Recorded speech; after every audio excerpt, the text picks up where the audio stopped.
And then last but not least, we have a banger from yesterday.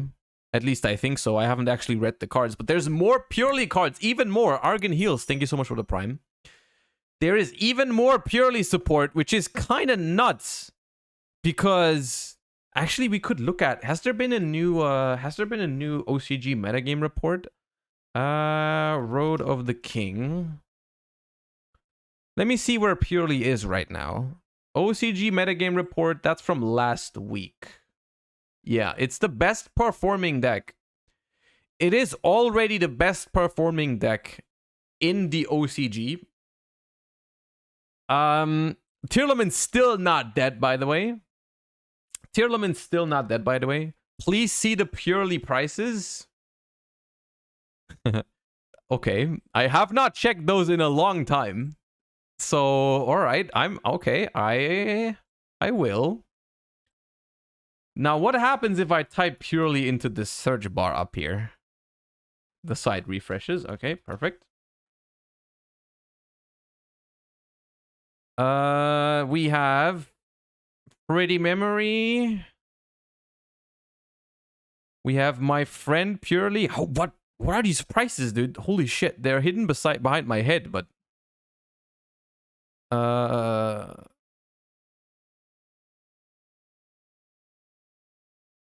God damn. Bro. $30 for Pretty Memory. $34, the cheapest playset for My Friend Purrely. Oh god.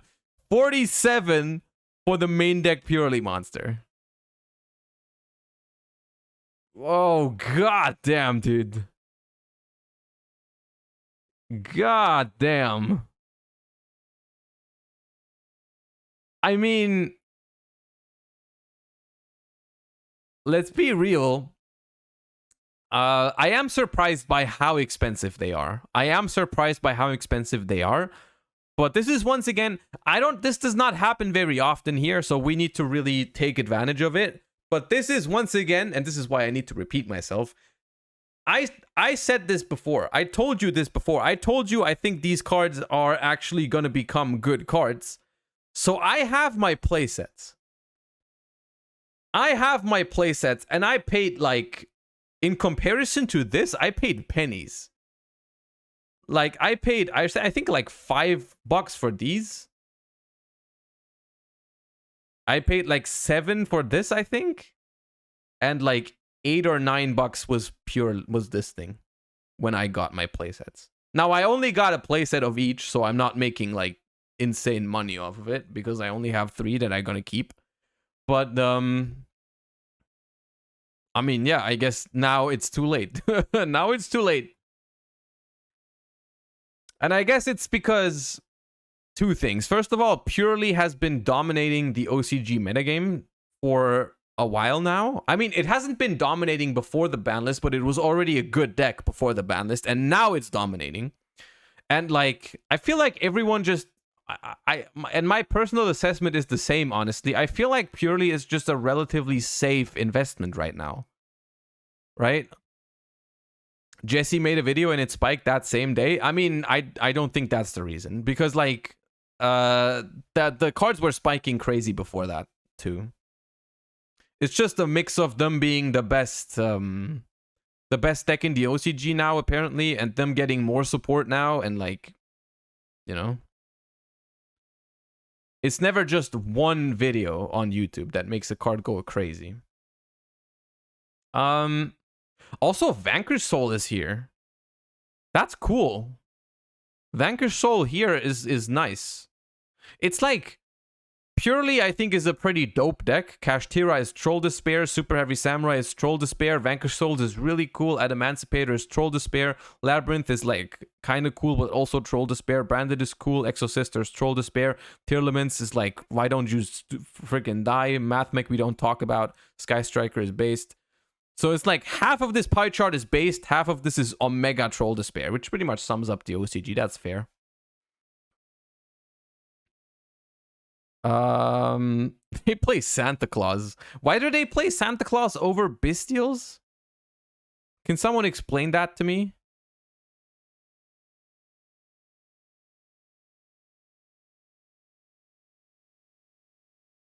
You special summon it in defense, so you can make Zeus. Okay.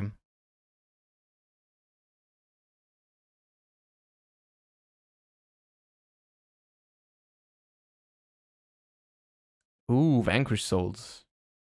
They just played pure, dude. They just play pure Vanquish Souls with a couple of, you know, a fire Kurikara tech in there. Wind. You don't even need wind. Okay.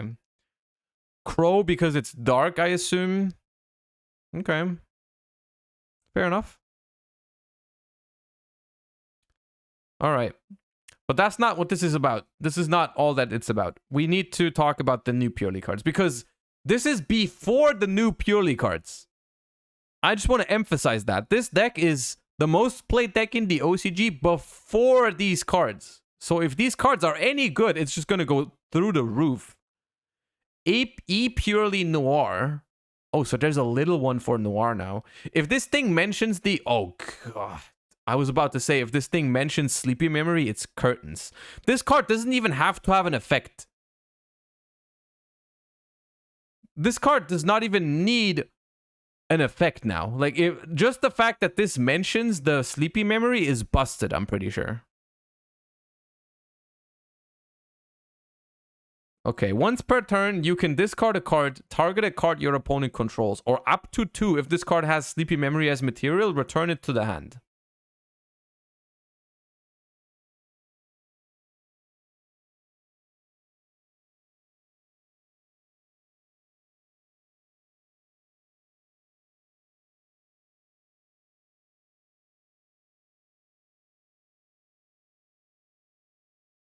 Up to thrice per turn, when you activate a purely quick play spell card, you can attach that card on the field to this card as material. Then you can set a purely trap directly from your deck.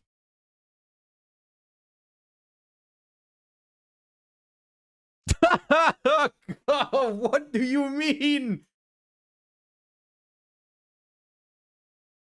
Oh. Huh. Oh. Bro. This card is custom. What do you mean this card is a custom card? Who made that? Who made that card? Oh God, wait.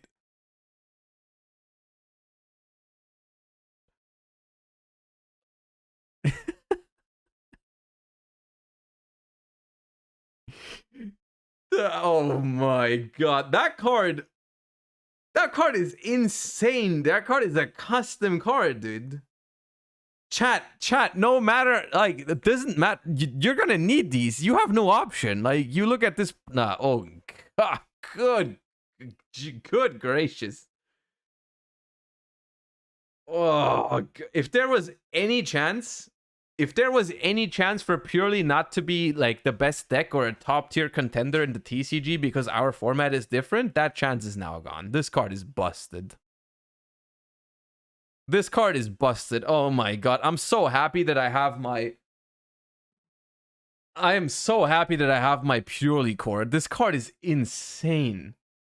The stupid thing is I didn't even realize how busted it was because I was like, I read the first effect and I was like, okay, it's already good enough. And then I assumed the second effect was just the one where thrice per turn you can attach the quick play. I didn't even see this part, which is the best part of the entire card. Because you don't even need to draw your Purrely Leap anymore. You don't even need to use your Purrely Lily search on the trap card. You can just get multiple copies of each. There's another trap. Purrely Sharely, normal trap card. Target a Purrely XYZ you control.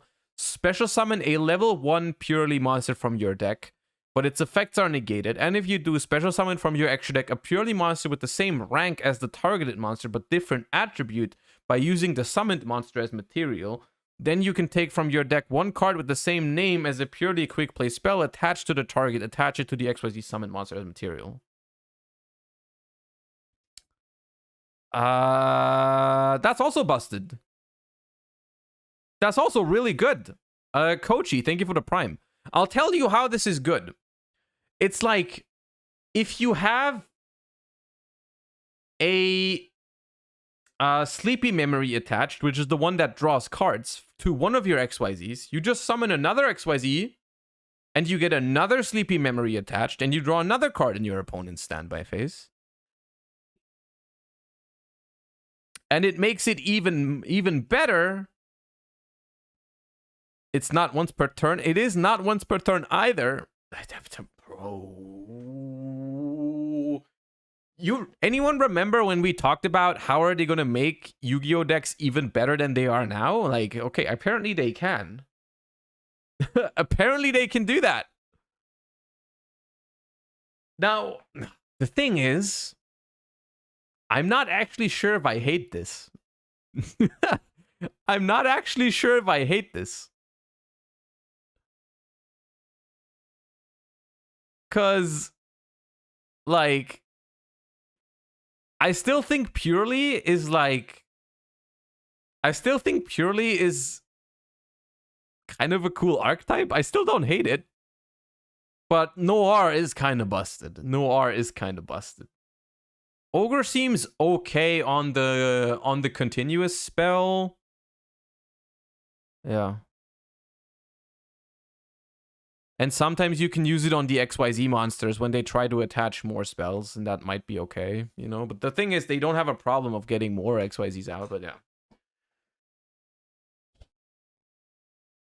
Now, those are some Yu-Gi-Oh cards of all time, dude. Get your Purrely cores, I suppose, if you don't have them yet. And if you don't have them yet, Monka S, because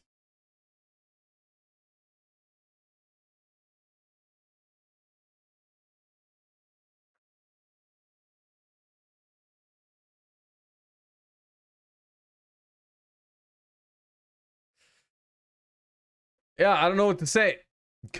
I don't know what to say. We OCG players are so mad. They killed a lot of decks, but they did no hit to Purrely at all. Okay, yeah, I mean, it is true. No hit to Purrely on the recent ban list, and also releasing even more busted cards for it. So there's that.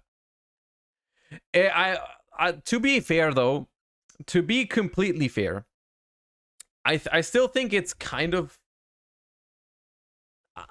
I act like I knew this was happening, right? I act like, oh, I told you to buy the Purrely cards, but in all fairness, it is pretty much impossible to predict because this is completely at the hands of Konami, basically.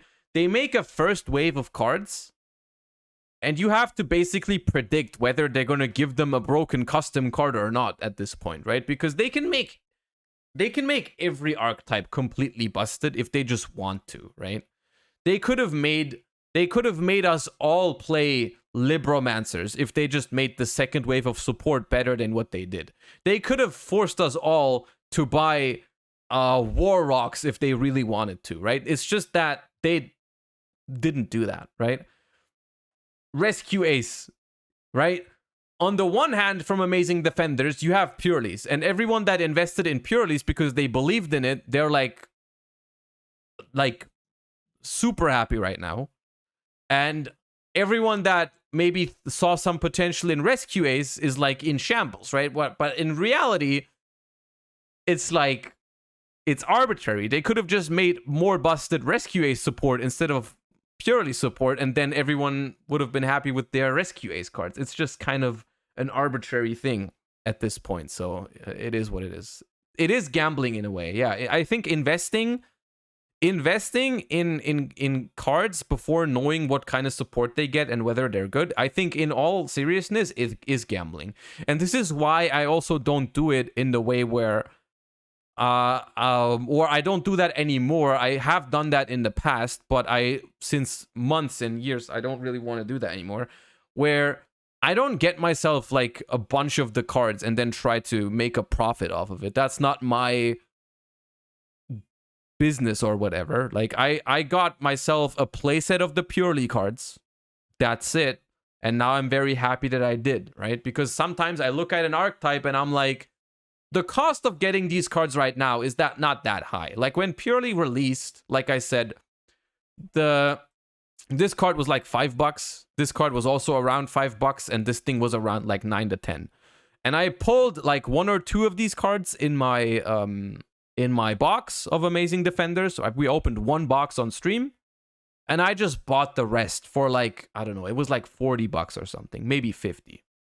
I was like, yeah, I kind of like the concept behind this. I hope it's going to be good. I'm going to get myself a playset of these cards. So that's what I did. And like, I mean, yeah. I don't think you have to beat yourself up about it if you didn't do that. Because I honestly don't think anyone could have seen this coming. Because if anyone would have seen this exact thing coming, they would have bought more. If I knew this would happen, I could have probably bought more than a playset. But I didn't. So because I didn't know this was going to happen. So there's that.